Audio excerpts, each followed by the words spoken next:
കർത്താവിൽ പ്രിയരെ, വീണ്ടും വരുന്നവനായ യേശുക്രിസ്തുവിന്റെ നാമത്തിൽ ഏവർക്കും എൻ്റെ സ്നേഹവന്ദനത്തെ അറിയിക്കുന്നു. ഏറ്റവും വലിയ വിപത്തായ ഒരു രോഗാവസ്ഥയാണ് വിഷാദം എന്ന് പറയുന്നത്.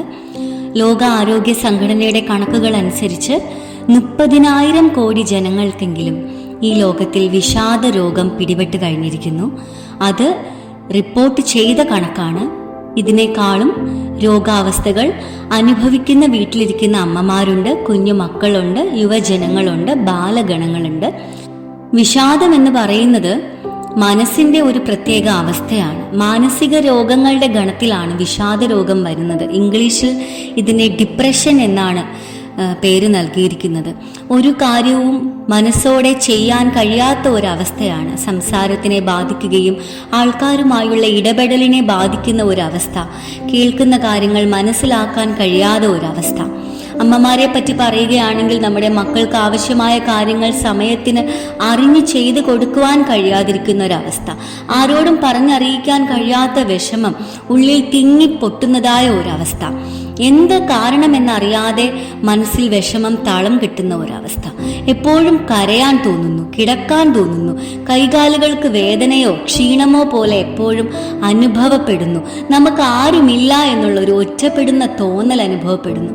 ചുറ്റും സ്നേഹിക്കുന്ന ആരെയും കാണുവാനോ മനസ്സിലാക്കുവാനോ കഴിയാത്ത ഒരവസ്ഥയാണ് ഈ ഡിപ്രഷൻ എന്ന് പറയുന്നത്. കൈകാലുകൾക്ക് അമിത ഭാരം അനുഭവപ്പെടുന്നതിലൂടെ നാം ചെയ്യുന്ന എല്ലാ ജോലികളെയും അത് ബാധിക്കുന്നു. നിത്യം ചെയ്യുന്ന പല്ല് തേക്കുക, കുളിക്കുക, വസ്ത്രം കഴുകുക, വീട് ചിട്ടപ്പെടുത്തുക എന്നുള്ള കാര്യങ്ങളെ വരെ ഈ വിഷാദരോഗം വളരെയധികം ബാധിക്കുന്നു.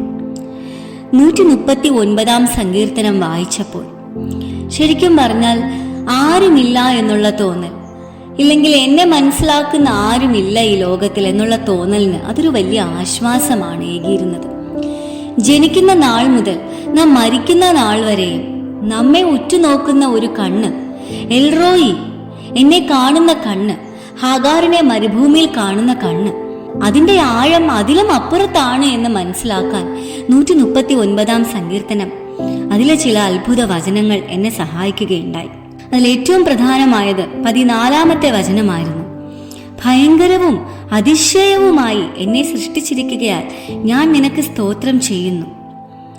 നിന്റെ പ്രവൃത്തികൾ അത്ഭുതകരമാകുന്നു, അത് എൻ്റെ ഉള്ളം നല്ലവണ്ണം അറിയുന്നു. അപ്പം ഭയങ്കരവും അതിശയകരവുമായി ആണ് എന്നെ സൃഷ്ടിച്ചത് എന്നുള്ള അറിവ് എൻ്റെ മനസ്സിലെ കുറ്റബോധത്തെ, വിഷമത്തെ, വിഷാദത്തെ ഈ വചനം അങ്ങ് തുടച്ചു നീക്കി. ഞാൻ വേണ്ടാത്തവളല്ല, എന്നെ സൃഷ്ടിച്ചിരിക്കുന്നത് വളരെ ഭയങ്കരമായിട്ടാണ്.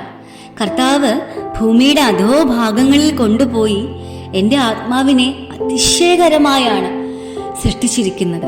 ഈ വേദപുസ്തകത്തിന്റെ വിവിധ വിവർത്തനങ്ങളെ നമുക്ക് ഈ അതിശയം എന്നുള്ളതിനെ വിസ്മയകരമായി സൃഷ്ടിച്ചിരിക്കുന്നു എന്ന് കാണുവാൻ സാധിക്കും. എത്ര ഭംഗിയായിട്ടാണെന്നറിയാമോ കർത്താവ് നമ്മെ സൃഷ്ടിച്ചിരിക്കുന്നത്.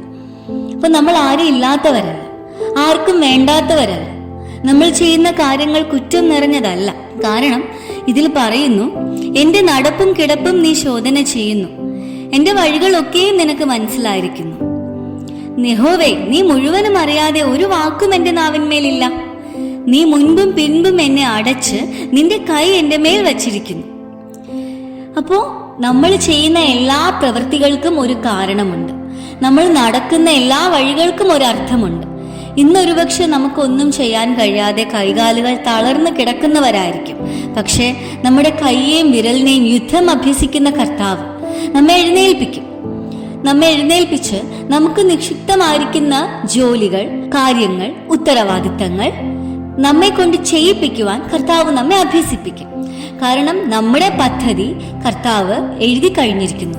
അവന്റെ പുസ്തകത്തിൽ കൃത്യമായുണ്ട്, ഈ മകൾ, ഈ മകൻ ഭൂമിയിൽ ചെന്ന് എന്താണ് അവൻ എനിക്ക് വേണ്ടി ചെയ്യേണ്ടത്, എന്താണ് അവൻ എനിക്ക് വേണ്ടി, അവൾ എനിക്ക് വേണ്ടി ചെയ്യേണ്ടത്. കൃത്യമായി കർത്താവിന് നമ്മെക്കുറിച്ച് പദ്ധതി ഉണ്ടെന്ന് ഈ 139 സങ്കീർത്തനം നമ്മെ പഠിപ്പിക്കുന്നു. എന്നും നാം ഇത് ഉരുവിടുക. എൻ്റെ അമ്മയുടെ ഉദരത്തിൽ നീ എന്നെ മെടഞ്ഞു, നിന്റെ പ്രവൃത്തികൾ അത്ഭുതകരമാകുന്നു, രഹസ്യത്തിൽ ഉണ്ടാക്കി എന്നെ ഭൂമിയുടെ അധോഭാഗങ്ങളിൽ നിർമ്മിക്കപ്പെടുകയും ചെയ്തപ്പോൾ എൻ്റെ അസ്ഥികൂടം നിനക്ക് മറവായിരുന്നില്ല. ആർക്കും മറവായിരുന്നില്ല നമ്മുടെ അസ്ഥികൂടം. ഞാൻ പിണ്ടാകാരമായിരുന്നപ്പോൾ എന്നെ അറിഞ്ഞത് ഒരേ ഒരാളാണ്, നമ്മുടെ ക്രിസ്തു, നമ്മുടെ ദൈവം. വേറെ ആർക്കും നമ്മെ അറിഞ്ഞൂടാ. വേറെ ആർക്കും നമ്മുടെ നിലവുകളെ അറിയില്ല. നമ്മുടെ കൂടെ കഴിയുന്നവരായിരിക്കാം, നമ്മുടെ കുഞ്ഞുങ്ങളായിരിക്കാം, നമ്മുടെ ജീവിത പങ്കാളിയായിരിക്കാം, നമ്മുടെ അമ്മ അപ്പന്മാർ, അവർക്ക് ആർക്കുമല്ല നമ്മുടെ അസ്ഥികൂടത്തിനെ പറ്റി അറിയുന്നത്. അമ്മയുടെ ഉദരത്തിലായിരുന്നപ്പോൾ പോലും അമ്മയുടെ ഉദരത്തിനകത്ത് കുഞ്ഞ് എങ്ങനെ ഇരുന്നു എന്ന് അമ്മയ്ക്ക് പോലും അറിയില്ല. അതറിഞ്ഞ ഒരേ ഒരാൾ ക്രിസ്തു, നമ്മുടെ കർത്താവ്. നാം ഈ ഭൂമിയിൽ ഒറ്റയ്ക്കാണെന്ന് തോന്നുമായിരിക്കും, പക്ഷേ ഒറ്റയ്ക്കല്ല. നമ്മെ മെനഞ്ഞ കർത്താവ് നമ്മോടൊപ്പം നിരന്തരം കൂടെയുണ്ട്. ഈ സത്യം എന്നും നിങ്ങൾ ഓർക്കുക. 139 സങ്കീർത്തനം. നമ്മുടെ സൃഷ്ടിയെപ്പറ്റി നാം എന്നും ഒന്ന് ആലോചിക്കുക. നമ്മുടെ ഉള്ളിൽ ചില പദ്ധതികൾ മെനഞ്ഞാണ് കർത്താവ് നമ്മളെ ഭയങ്കരവും അതിശയകരവുമായി സൃഷ്ടിച്ചിരിക്കുന്നത്. നാം ആർക്കും വേണ്ടാത്തവളല്ല, ഞാൻ ആർക്കും വേണ്ടാത്തവനല്ല. നമ്മെ ആർക്കും ആവശ്യമുണ്ട്. ആർക്കാണത്? യേശുക്രിസ്തുവിന്. ദൈവരാജ്യ പണിക്ക് എൻ്റെ കൈ ആവശ്യമുണ്ട്, എൻ്റെ കണ്ണ് ആവശ്യമുണ്ട്, എൻ്റെ ബുദ്ധി ആവശ്യമുണ്ട്. അത്ര ബുദ്ധിയിലാണ് കർത്താവ് എന്നെ സൃഷ്ടിച്ചിരിക്കുന്നത്. എൻ്റെ കുറവുകൾ നാളെയുള്ള എന്തോ ഒരു നേട്ടത്തിനാണ് കർത്താവ് ഇന്ന് കുറവാക്കിയത്. ഇത് വിശ്വസിച്ച് ഏറ്റെടുക്കുക. ആരും ഈ പ്രഭാതത്തിൽ വിഷാദിച്ച് ഇരിക്കരുതേ. വിഷാദത്തിൽ നിന്ന് ഇന്ന് തന്നെ നിങ്ങൾക്ക് മോചനമുണ്ടാകട്ടെ എന്ന് ഞാൻ കർത്താവിനോട് പ്രാർത്ഥിക്കുന്നു. കരുണയുള്ള ദിവാത്സല്യമായി ഞങ്ങളെ സ്നേഹിക്കുന്ന നല്ല നാഥ, ഈ നല്ല പ്രഭാതത്തിനായി സ്തോത്രം ചെയ്യുന്നു. കർത്താവെ സ്തുതിക്കുന്നു. അപ്പാ, ഞങ്ങൾ ഈ ഭൂമിയിലായിരിക്കുമ്പോൾ വിഷാദ രോഗത്തിന് അടിമപ്പെടാതിരിക്കുവാൻ തക്കവണ്ണം അങ്ങ് ഞങ്ങൾക്കായി ഈ മനോഹര സങ്കീർത്തനങ്ങൾ മുന്നമേ ഞങ്ങൾക്കായി ഒരുക്കിയ കൃപയ്ക്കായി സ്തോത്രം ചെയ്യുന്നു. നാഥ, സ്തുതിക്കുന്നു.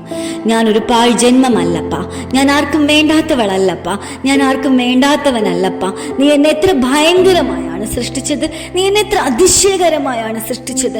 ശത്രു കാണാതെ രഹസ്യമായി ഭൂമിയുടെ അതോ ഭാഗങ്ങളിൽ കൊണ്ടുപോയി എന്നെ സൃഷ്ടിച്ചപ്പോൾ നിനക്ക് എന്നെ പറ്റി എന്തൊക്കെ പ്രതീക്ഷയായിരുന്നു കർത്താവേ. ഞാൻ അതിനൊപ്പം വളരുവാൻ അങ്ങ് എന്നെ സഹായിക്കണമേ. ഹല്ലേലൂയ, സ്തോത്രം. എന്നെ മുറ്റുമായി ഞാൻ സമർപ്പിക്കുന്നപ്പാ. എന്നെ ശോധന ചെയ്ത് എൻ്റെ നിലവുകളെ അറിയണമേ. ഞാൻ വായിൽ സംസാരിക്കേണ്ടുന്ന വചനം എൻ്റെ വായിൽ തരണമേ. ഞാൻ ആരെയാണ്, ഏതാത്മാവിനെയാണ് ഞാൻ ഇന്ന് നേടേണ്ടത്, എനിക്ക് ഉപദേശിച്ച് തരണമേ. എൻ്റെ വഴികളെ കാക്കേണമേ. യേശുവിൻ്റെ നാമത്തിൽ പ്രാർത്ഥിക്കുമ്പോൾ എളിയ യാചന കേൾക്കണം നല്ല പിതാവേ. ആമേൻ, ആമേൻ. ദൈവം നമ്മേവരെയും സമൃദ്ധി അനുഗ്രഹിക്കുമാറാകട്ടെ. ആമേൻ.